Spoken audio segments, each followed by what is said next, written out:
My mom accused me of stealing money and threw me out the door. A month later, she called in a panic. I never thought I'd be sharing this story on Reddit, but here I am. It's been a roller coaster of emotions, and I'm still trying to process everything that's happened. For context, I'm a 22-year-old guy who, until recently, lived with my mom. My dad passed away when I was 15, and it's been just the two of us ever since. We've always been close, or so I thought. It all started about 2 months ago. I had just finished my shift at the local diner where I work part-time while attending community college. I came home, exhausted as usual, only to find my mom sitting at the kitchen table with a stern look on her face. That's never a good sign. "Sit down, Jake," she said, her voice unnaturally calm. I knew something was wrong, but I had no idea what was coming. As soon as I sat down, she hit me with it. "Where's the money, Jake?" I was confused. "What money, Mom?" Her eyes narrowed. "Don't play dumb with me. The $5,000 I had saved in my dresser drawer. It's gone, and you're the only other person who knew about it." My heart started racing. I had no idea what she was talking about. Sure, I knew she kept some cash in her room for emergencies, but I didn't know how much, and I certainly hadn't touched it. "Mom, I swear I didn't take any money. I wouldn't do that to you," I pleaded. But she wasn't having it. Her face contorted with anger and disappointment. "I've noticed you buying new clothes and that fancy new phone. Where did you get the money for those, huh? You barely make enough at the diner to cover your tuition." I tried to explain that I had been saving up for months, picking up extra shifts whenever I could. The clothes were from a thrift store, and the phone was a good deal I found online. But she wouldn't listen. The argument escalated quickly. She accused me of lying, of betraying her trust. I've never seen her so angry. In the heat of the moment, she said something that cut deep. "You're just like your father, always taking the easy way out." That hurt. My dad had his flaws, sure, but he was a good man. He worked hard to provide for us until the day he died. I couldn't believe she would use him against me like that. Before I knew it, she was pointing at the door. "Get out," she said, her voice trembling with anger. "I can't even look at you right now. Pack your things and leave." I was in shock. "Mom, please, let's talk about this. I didn't take your money." But she wouldn't budge. She watched me pack a bag with some clothes and essentials, her eyes cold and distant. As I walked out the door, she said, "Don't come back until you're ready to tell the truth and return what you stole." The door slammed behind me, and just like that, I was homeless. The next few weeks were a blur. I couch surfed at friends' places, trying to keep up with work and classes while figuring out what to do next. I was hurt, angry, and confused. How could my own mother think I would steal from her? Why wouldn't she believe me? I tried calling and texting her, but she wouldn't respond. I even went by the house a couple of times, but she wouldn't answer the door. It was like I had suddenly become a stranger to her. As the days turned into weeks, I started to lose hope. Maybe this was it. Maybe our relationship was irreparably damaged. I began to look for a small apartment I could afford on my meager salary, resigned to the fact that I might have to drop out of college to make ends meet. Then, exactly 1 month after she kicked me out, everything changed again. It was a Tuesday evening. I had just finished a long shift at the diner and was heading to my friend Mike's place, where I'd been crashing in his spare room. My phone rang. It was my mom's number. My heart raced as I answered. "Mom?" What I heard next sent chills down my spine. She was crying, her voice filled with panic. "Jake, oh God, Jake, I'm so sorry. Please come home. I need you. There's been an accident." I felt a mix of emotions wash over me, concern, anger, confusion. But despite everything that had happened, she was still my mom. I couldn't ignore her when she sounded so distressed. "I'm on my way," I said, already heading towards my old neighborhood. The drive home was a blur. My mind raced with possibilities. What kind of accident? Was she hurt? And why was she apologizing? I pulled up to the house and saw an ambulance in the driveway. My heart dropped. I sprinted to the front door, which was already open. Inside, I found my mom sitting on the couch, her head in her hands. A paramedic was kneeling beside her, checking her vitals. She looked up when she heard me enter, her eyes red and puffy from crying. "Jake," she sobbed, reaching out for me. I hesitated for a moment, the hurt from the past month still fresh. But seeing her like this, I couldn't stay angry. I rushed to her side and took her hand. "Mom, what happened? Are you okay?" She shook her head, tears streaming down her face. "I'm so sorry, Jake. I'm so sorry. The paramedic stood up. She's going to be fine, he assured me. Just a minor fall. Some bruising, but nothing serious. We've checked her over, and she doesn't need to go to the hospital. Just make sure she rests and takes it easy for a few days. I nodded, thanking him as he and his partner packed up their equipment and left. Once we were alone, I turned back to my mom. What happened? I asked again, softer this time. She took a deep breath, trying to compose herself. I was cleaning out the attic, she began. I found your father's old lockbox. The one he always kept his important papers in. I remembered that box. Dad had always been secretive about it, saying it contained boring adult stuff whenever I asked as a kid. Mom continued, her voice shaky. I finally worked up the courage to open it. And Jake. The money was there. All $5,000 of it. My mind reeled. What? But how? Your father, she explained, fresh tears welling up. He must have moved it there before he passed. There was a note with it. He said he wanted to make sure we had something to fall back on if anything ever happened to him. The pieces started falling into place. Mom had forgotten about Dad moving the money. When she couldn't find it in her dresser, she assumed. Oh, Jake, she cried, gripping my hand tighter. I accused you. I threw you out. My own son. How could I have done that? She broke down again, and despite my lingering hurt, I found myself pulling her into a hug. We sat there for a while, both of us crying, releasing the pain and confusion of the past month. When we finally calmed down, Mom explained the rest. She had been racked with guilt ever since she kicked me out. She tried to convince herself that she was right, that I had stolen the money, but deep down, she knew she had made a terrible mistake. I was too proud to admit I was wrong, she confessed. I kept hoping you'd come back, that we'd work it out somehow. But then today, when I found the money. She had rushed to call me immediately, desperate to make things right. In her haste, she had tripped on the attic ladder, resulting in her fall and the subsequent 911 call. As we talked, I felt the anger and hurt I'd been carrying start to dissipate.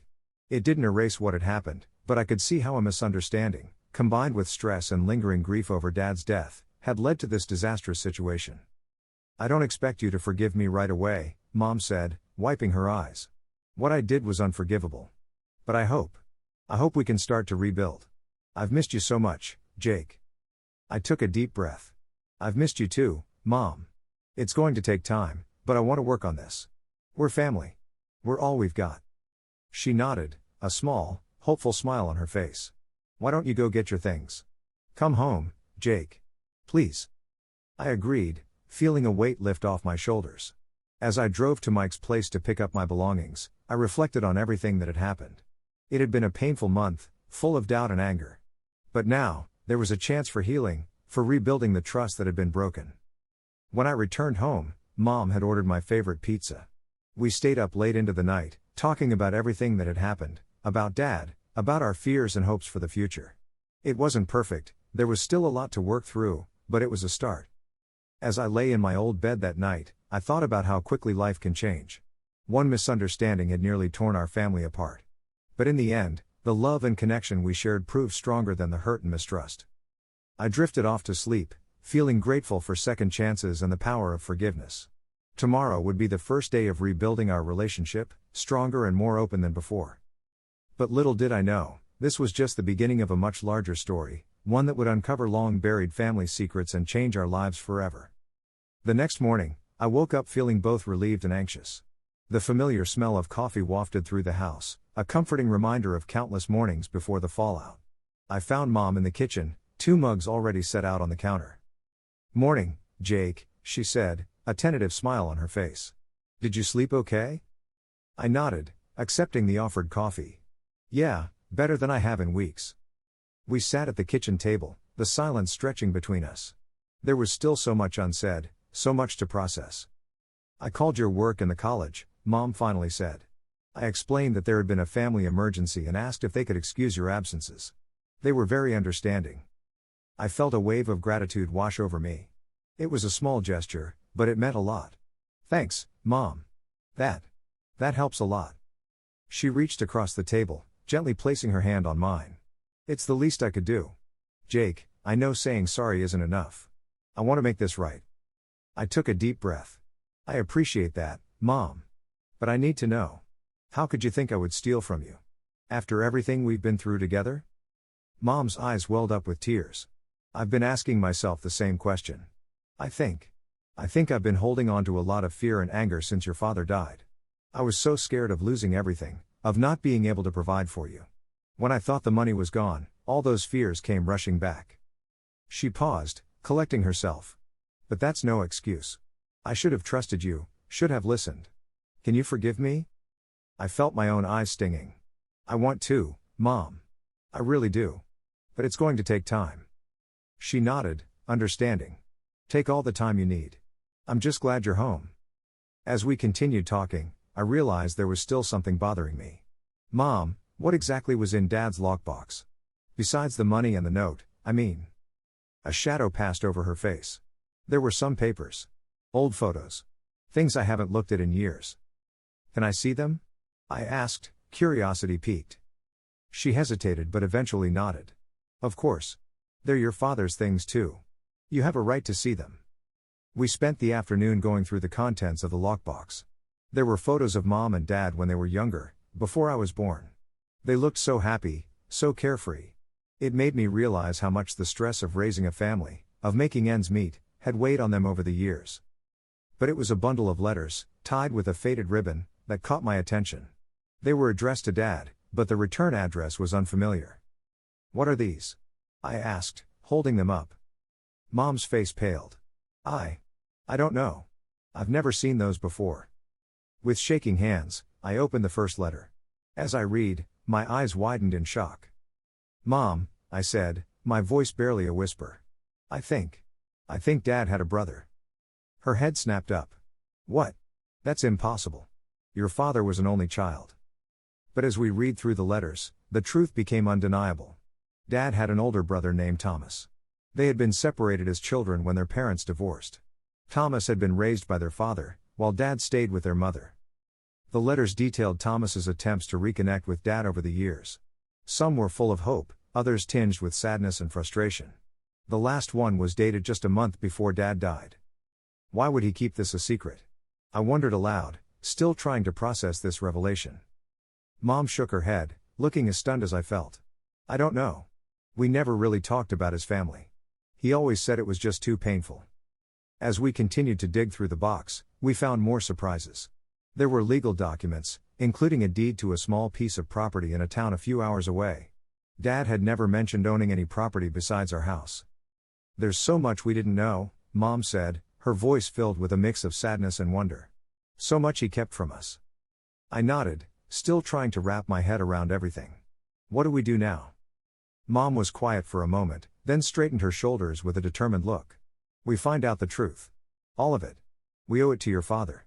And to ourselves. Over the next few weeks, Mom and I embarked on a journey to uncover the secrets Dad had kept hidden for so long. We tracked down Thomas, who was overjoyed to finally connect with his brother's family. He filled in many of the blanks about Dad's childhood and the circumstances that led to their separation. We also visited the property Dad had left us. It turned out to be a small, run-down cabin by a lake. As we explored it, we found a journal hidden in a loose floorboard. In it, Dad had written about his dreams of fixing up the cabin, of making it a place where our family could come together and heal. Reading his words, I felt a renewed connection to my father. I understood now why he had kept so many secrets. He had been trying to protect us, to give us a better life than the one he had known growing up. Mom and I decided to honor his memory by restoring the cabin. It became our project, a way to work through our own hurts and misunderstandings as we brought Dad's vision to life. As the weeks turned into months, I watched my relationship with Mom transform. The trust that had been shattered began to rebuild, stronger than before. We talked more openly, sharing our fears and hopes. We laughed together as we fumbled through home improvement projects at the cabin, and we cried together as we read more of Dad's journal entries. Thomas became a part of our lives too.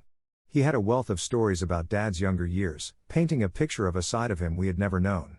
It was bittersweet, learning all of this after Dad was gone, but it also felt like we were getting to know him all over again. One evening, as Mom and I sat on the newly built deck of the cabin, watching the sun set over the lake, she turned to me with tears in her eyes. Jake, she said softly, I want you to know how proud I am of you. How proud your father would be.